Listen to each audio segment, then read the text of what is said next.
Wow, sarap. Ano naman yan linuluto mong yan? Ay, pansit bihon. Ano yan? Anong halo niya? Manok? Oh, manok. Tapos, oyster sauce. Yan. Tama-tama. Nandito na naman yung mga apo ko. Pag Sabado-Linggo, nandito mga apo ko. Yan, linulutuan namin ang almusal. Yan, sarap din naman. Dami na naman sila makakain yun. Oh.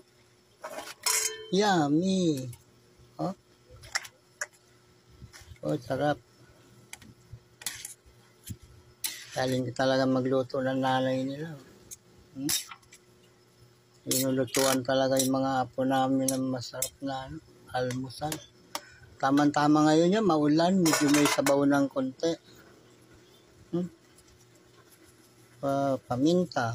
Yan, may lasa yan. Paminta. Tapos, magic sarap.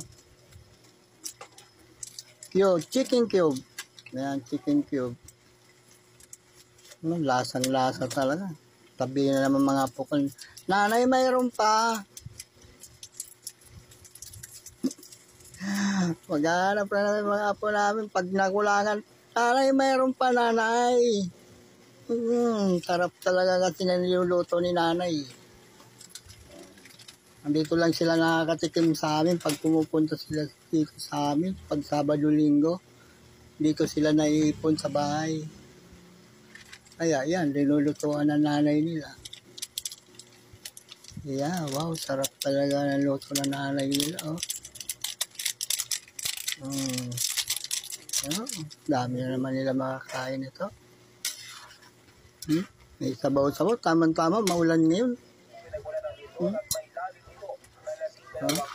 Wow, sarap talaga.